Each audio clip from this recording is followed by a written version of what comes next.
we have a very experienced panel to speak on fintech with us today. So today in our panel we have Anup Kumar Agarwal, who is the Southeast Asia Equity Lead FIG and fintech from IFC, International Finance Corporation. We also have Milind Singh, who is the co-founder of Share, which is a shared credit model innovating for India and other countries. And we also have Sarveer Singh joining us today, who is the CEO of Policy Bazaar, the leading player in the online insurance market today. I think we were also supposed to see Ruchi joining us from ACO, but unfortunately she couldn't make it today. So we'll have three panelists to lead this discussion. I'll now invite Anup to lead this discussion. Over to you, Anup.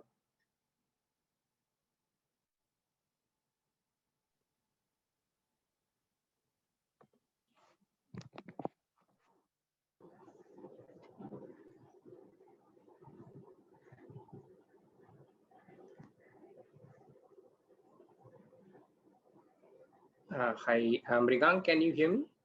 Yes, yes, Anup, and can you see me as well? Yes. Okay, wonderful. So thank you, first of all, Mrigank, for a wonderful presentation that sets the. But just quickly wanted to check that I think we have about 20 minutes for the session left. Yes, Anup, about 20-25 minutes, I think. Yeah, we can. Okay. So so fine, that's perfectly fine, Mrigank. So let me I'll straight away jump into the session, since you talked about the payments infrastructure, I would just want to start with my personal experience. How things have evolved over the years. So I personally feel that we have come a long way.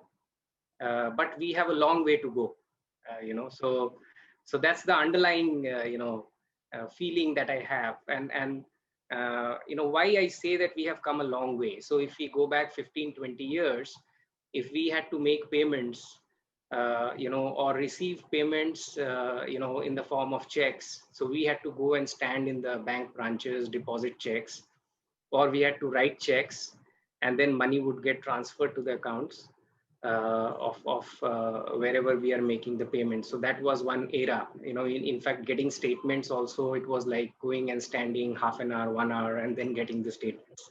So that was one phase.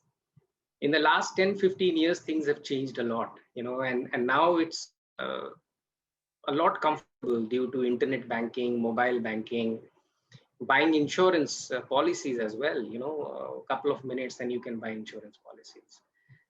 And then, still, despite all this, I used to still feel that at retail level, there are still some challenges. A couple of years back, I would go out, let's say, to buy vegetables, and still I had to take out cash, make the payment. Or let's say, go to a shopping mall and, making payment, and then I have some discount vouchers and I want to use, and then they would struggle for 10-15 minutes. And the people behind me would actually, start saying, oh my God, how much time would it take, right? So, those type of issues were there. But last few days, I have had some very interesting experience, which I want to share before I invite the panelists to share their views. So first of all, making payments to a vegetable vendor. Now it's only few seconds, just 1 or 2 clicks and I am able to make the payment, no exchange of notes. It's happening on, buying from a mall, discount vouchers and all, everything getting settled through the machines that they have, and happens very quickly. Just 2-3 days back, I was buying something from a gift shop, and I was asking, okay, how should I make payment? And then, he immediately took out a calculator-sized POS machine. And I would recollect, even a year, 2 years back, if I go to a shop and would ask, probably they will take out a POS machine, the wire is not, inserted. They would try to insert, remove some of the, dirt which is there on top of it, and then say, sir, the connection is not there, it's not working. Can you still make payment by cash? Or, get some cash from ATM and all that stuff. from that era to where we are today is phenomenal. Significant improvement. So we have come a long way, yes. But I still feel we have a long way to go. And this is where, and the angle of the market comes in, the type of population size we have, or a mix of people we have in terms of different categories, be it income or gender or profession. And then you look at locations, whether we are in metro cities, and going deeper, and villages, and so on and so forth. So still, a large part of the market is untouched and underserved. And therefore, we have a long way to go. Now, with that in context, I would invite Milind to come in first and share a little bit about what he is doing through his company in terms of trying to innovate and offer products, services to particular client segment. And then Sarveer, to you to share your views. Milind, over to you. Thanks, Anup. It's interesting to hear your anecdotes, right? I mean, while we are so focused on where we are going, it's easy to forget how far we have come, right? How radically things have changed. And look at Share, we are trying to sort of, accelerate this evolution of fintech and access for the masses, right? The basic insight behind Share is quite simple, right? Most financial products, be it credit, be it investments, be it insurance, are actually designed for income earners, right? So you need to have a cash flow coming in for somebody to be able to assess and extend a product to you. But only about 1/3 of India works, right? 2/3 is spending somebody else's money. Today, which enable this 1/3 to share their financial access with the 2/3 in a seamless, easy, manner, which allows them full security and control. And that's what Share is, right? Share allows individuals to share their access, be it UPI, be it debit, be it credit, with their friends and family, and enable them to get access to the new payment rails instead of transacting in cash, and do so with full seamlessness and control and security. And that's what we are building. And it's interesting, the slides that Mrigank was presenting earlier. It's such a massive opportunity which is hidden in plain sight, right? People don't think about it instinctively.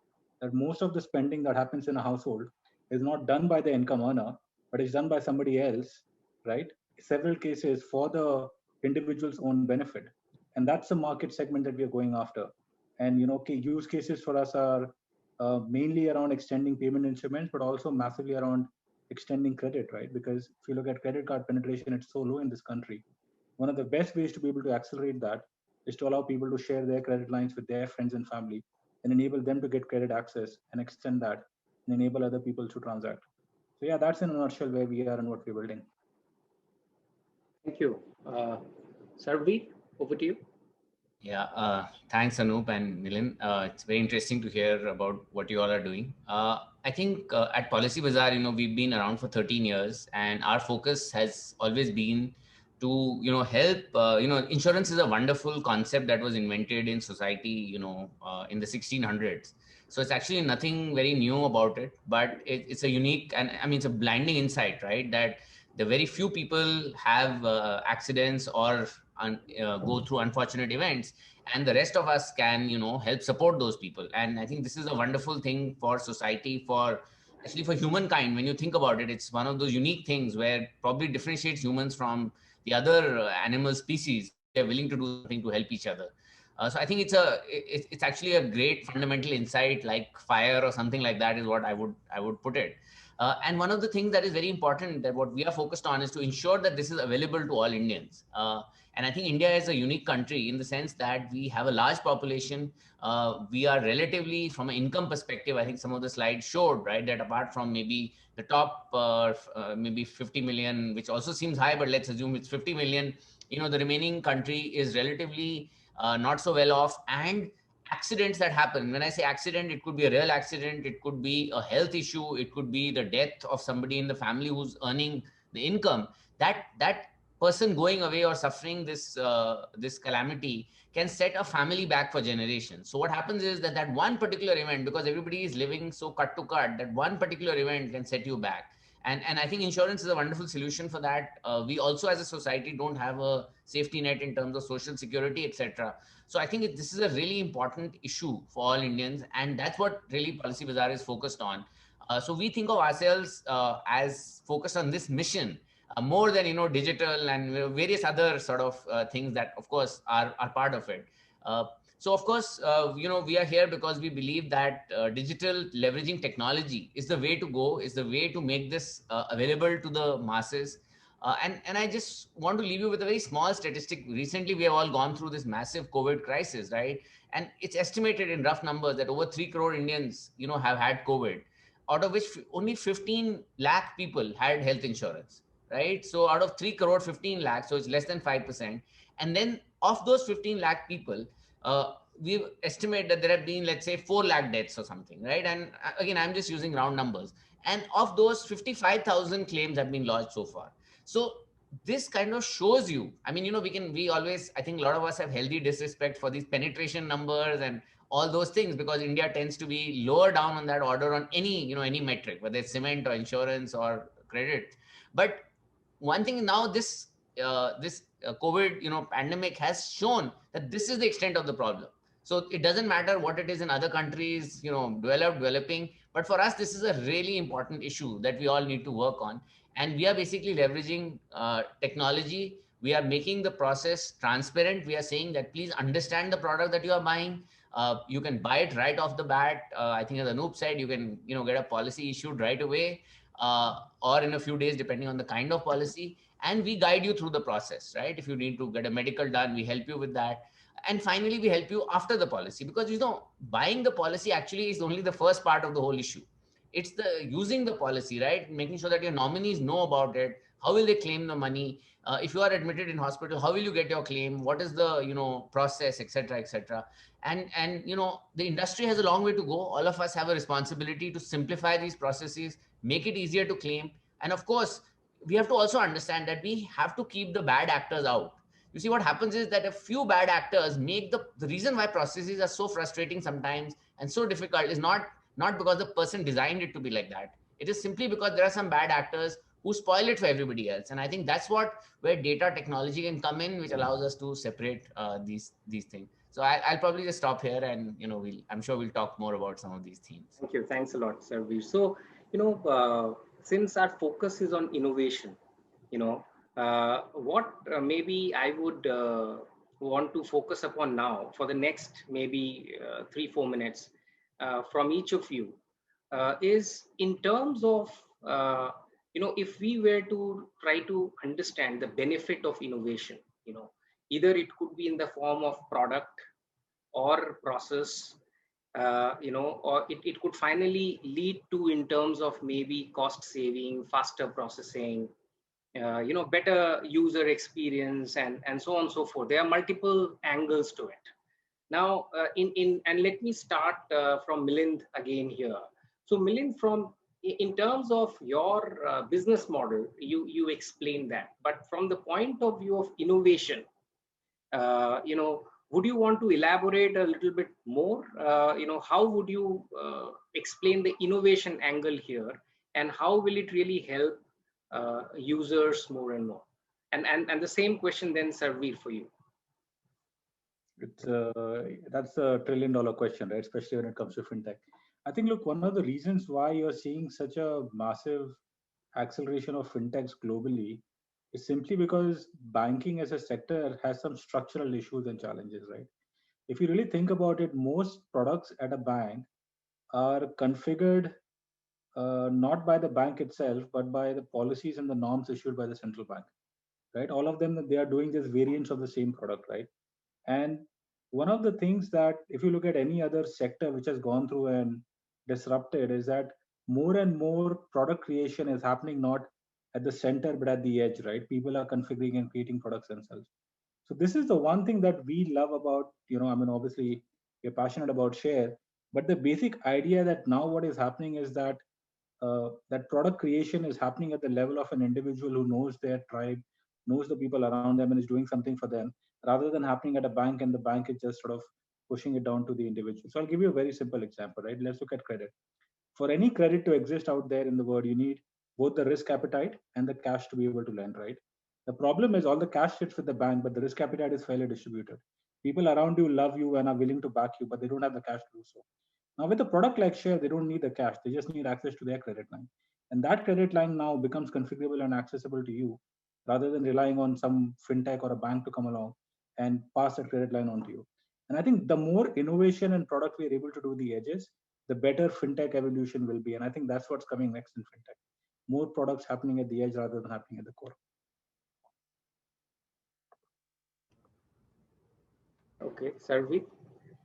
Sure. I think the innovation that, as you said, that we have brought to the table over the last decade plus, I think the first is, a lot of things that we take for granted now. The fact that you can print off a motor policy right away, right, is not something that used to happen. And I think that has happened because we questioned a lot of the issues from first principles. And we said that, why are we taking this time? What is it that we are, trying to solve for? And when you do that, you realize that many of the practices which may have made sense at a certain point in time don't make any sense anymore, and it's something that is that need not be done. And I can actually just give you a very seemingly trivial example around two-wheeler insurance, right? So actually, even today, vast majority of two-wheelers in India don't have insurance. And a lot of it changed when we had the Motor Vehicle Act a few years ago, and then suddenly that in 1 month in September, people went out and bought a lot of insurance.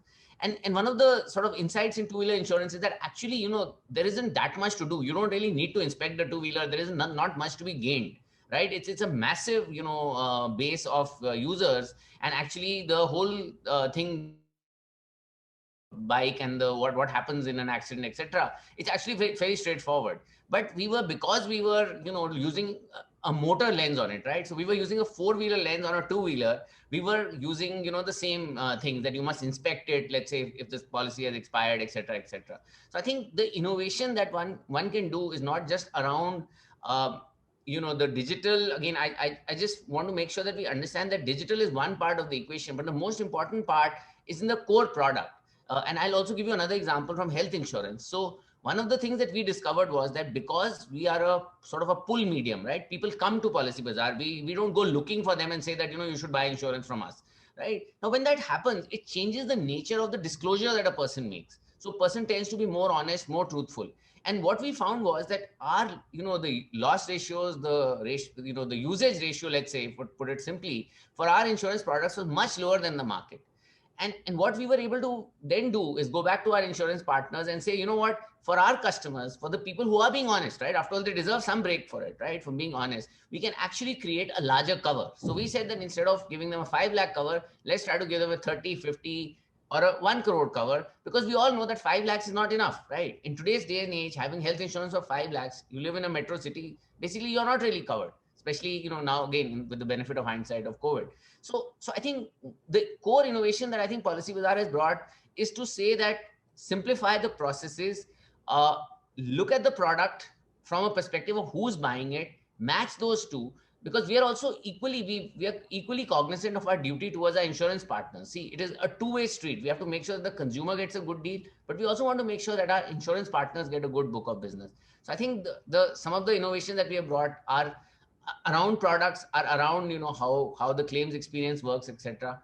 And I think that's the nature, right, of a digital technology, etc., is to use these as ways of going beyond just the obvious people, right? So if you see, we are actually a fairly middle of India company. We don't actually just sell to metros or top 5 or 10 cities, or to the better off people, because we actually allow the not so well off, the people who live in smaller cities where they may not have exposure, right, to these products. Because see, many times agents will not tell you about the best product for you, right? They may tell you about the best product for themselves. So I think we brought that exposure, that transparency, and I think technology has allowed us to change the experience. And of course, as you know, once one level is reached, then everybody else also has to go to the same level. So today it is not a surprise. All motor policies are printed off right away. And I think those are some of the innovations that we have brought to the table. Thank you. So moving to other areas now, let's say you have the business models in place and it's already working well, for you right now. But at the same time, going back to the original point, the India is a large market, and there are different customer segments. We have deeper markets, right up to the villages. Now, in terms of scaling up the business, what challenges are you facing? And how are you trying to overcome these challenges so that you can reach to the underserved market? Let me start with Milind here. Milind, the product that you have come up with is certainly an excellent product. I can immediately think, okay, let me just offer similar, the limit that I have to my spouse or my kids, so that they can use my credit card limit easily and so on and so forth. But at the same time, I also have some hesitation in my mind, right? So I believe in your business model, the biggest issue would be to break the hesitation, right? Sarveer, for your business model, I would think, that carrying out the first transaction is so important. I myself hesitated a lot first time buying on the online platform, right? But only once I did it, I never went back to my original agent who was helping me. I just started doing it online. So how do you break this first level of hesitation and then reach to more and more people? So let me start with Milind again. Anup, look, I think you hit the nail on the head, right? I think because it's a new way of doing things, a lot of what we have to deal with is helping our customers understand and, just the way you explained, you do the first transaction, right? I mean, when you do that, that's when magic happens, right? When you share with somebody else and you don't have to worry about sending money across and none of that, and then you see the transaction has happened and it is within the limits you set and it's seamless for you, that's when the magic happens. So getting that first transaction is the absolutely the key for us, right? And it really involves helping people understand and gauge the value proposition, right? I mean, one of the good things for us is sharing comes very naturally to India as a culture. Everything in India is shared, right? I mean, we share everything. We share our localities, we share our festivals. It's such a sharing is at the heart of our the way we live. So it's very natural for them to say, look, I want to share money. So it's about engendering trust. It's about engendering the fact that they are in control, right? So the fact that nothing untoward is likely to happen, and then creating those magic moments where something as simple as UPI, right? It's widely used in the country, but there are no easy ways to share it, right? With allowing you to share UPI, you're able to send your domestic helper or your child somewhere is able to transact using a QR code without having the cash, without you having to transfer money, without him having an account. Those magic moments are super essential, right? And it's a work in progress, right? So you sort of work with the segment, build trust, build base. But once people use it and see the value, it's an aha moment for them, and they're like, makes sense, please use so. And that's what it's a journey we're undertaking. So yeah, it's really about educating the customers and getting that first aha. Yeah, Sarveer? Yeah, I think in our case, Anup, the first like you said, the first transaction is always the hardest, right? And I think there are two reasons for it. One is that because traditionally insurance has been sold by somebody, right? So there is a certain general thing that I should have somebody I can rely on, and we like to believe that we can catch somebody, right? That if something happens, so that's the first I think barrier. And the second barrier, which is actually the reason why the first one becomes important, is that insurance is a unique product, right? You pay upfront and then you may get a benefit later, right? So you may use it and most likely you don't want to use it actually. So it's actually a very unique type of product where again having this and in a I would use the word low trust society that we are in India, it becomes doubly hard, right? That where you feel that I'm paying something and I may use it, I may not use it, and why am I doing this? So I think that barrier, to overcome that barrier and to say no, this is good for you. So I'm sure many of us in our personal lives would also identify with that sentiment. We all know that yes, we must have health insurance, we must have term insurance, it's very important for us. But many times we feel, okay, kar lenge, we'll do it later, it's not so important right now, maybe I don't need it. So I think that breaking that I would say procrastination, that inertia is a critical thing. And so online just becomes one more factor, right? That why should I go across this line? Whereas if somebody sits in front of you and sort of forces you into doing something, you do it. So what we have tried to do is to make this a high trust process, to be there. We have large telesales team which helps you, which if you have any questions will help you answer them. We have a very large service team so that if you have any problem later on, we try to help you. And we try to bring a little bit more of a customer experience in an industry which is still kind of coming to terms with the modern world. So I think that is the role that we have tried to play, which is to make the whole process seamless, simpler, easier, so that there is no reason for a person to not do it. But having said that, the job is not done. I think we've just got started. I mean, and clearly, I think India represents, the single biggest opportunity, I would argue, for anyone in our space, given the characteristics, given the fact that we have now made that entry. We have crossed those early adopters or whatever, and now we are going after the larger market. So I think it's a huge opportunity for us, and we also treat it as a huge responsibility, because we genuinely believe that this is something that is good for consumers, and it's something that we really need to get it done. Okay, so that's wonderful, to hear, and how you're dealing with this issue of breaking the hesitation and bringing in the customers on board. But then what is very important also, that one thing we as investors always want to see: sustainable business models, right?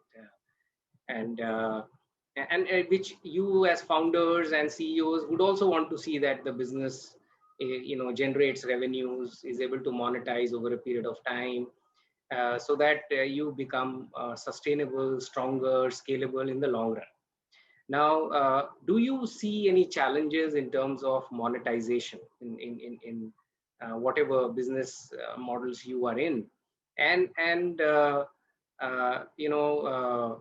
how do you deal with this issue? Because ultimately, it's important to reach some form of revenue potential and profitability. Again, starting with Milind.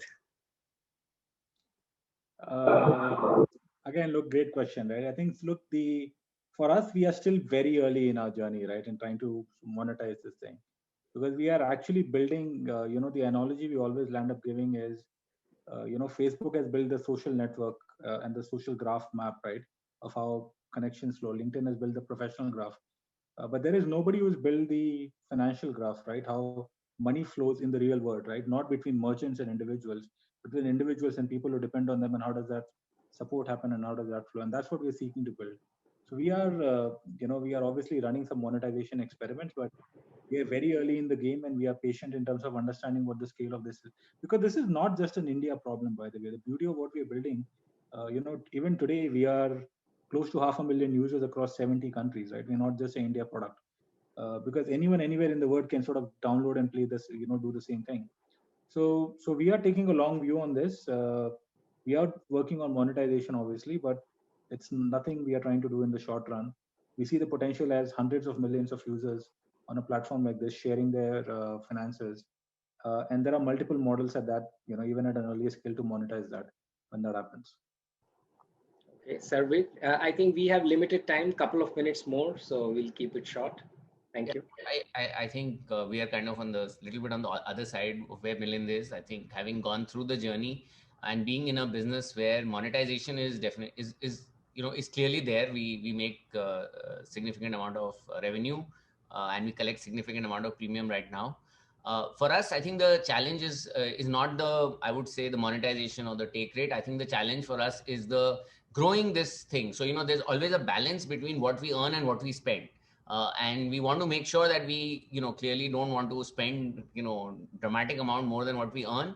But we also are cognizant that there is a longer term opportunity, right? And we are in businesses where there is when you acquire a customer, let's say in health insurance or term insurance, the person will pay for the next, 5, 10, 15, 20 years. So there's a bit of, element of customer value that you want to, you don't want to short circuit that, right? You don't want to overemphasize the first year cost, given the fact that there is a very clearly defined revenue stream. So I think it's a balance like any other thing, but clearly we do make significant revenue and AP, and I think we are, obviously we are one of the large intermediaries in this space right now.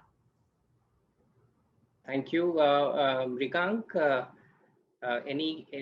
How do we take it forward? Any questions from the audience, or? I don't think we can skip the questions part, Anup. So I think, yeah, we are pretty much short of time. If you want to add in one view about the wealth tech segment, Anup, maybe for a couple of minutes. I don't know if you have something so short so that we can wrap up the whole sector. Otherwise, I think this has been an extremely insightful session on its own. So I leave it to you if you have like a quick Yeah. summary.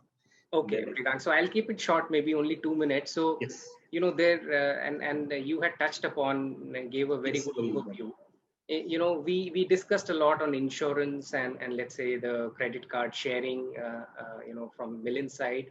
I personally feel there are many areas within fintech. So, let's say the small business lending, that's a big area. Within insurance, also the processing part. Now, if we come to the wealth tech space, there is a lot already happening on that front in terms of people can buy different types of mutual funds. There are lots of platforms which are available. In terms of stock baskets, also there are a few business models, that we see. So a lot of innovation is already happening there. The question is, still what I personally feel that again, the level of penetration is quite low. Very small percentage of population is actually in this space. And the way I see it, there are different phases of having access to financial services in a person's life, right? You need to generate income to achieve certain goals. You need to borrow money at some stage, then you start earning. Once you start earning, if you have enough, then you start thinking of investment. So in India, it's wonderful to see how the mutual fund industry has grown in the last decade. That means that a lot of people are saving a lot of money and they're also able to invest. And also we are seeing a lot of retail participation. So I personally feel it's a huge opportunity in the wealth tech space going ahead. As India keeps on growing, as India's GDP grows, per capita income grows, people have more savings, they would want to look for options. Because if you see the rates being offered by banks in terms of fixed deposit and so on, so as that starts going down, people would want to explore other options. So I would just want to leave it there, Mridang. I know we are short on time.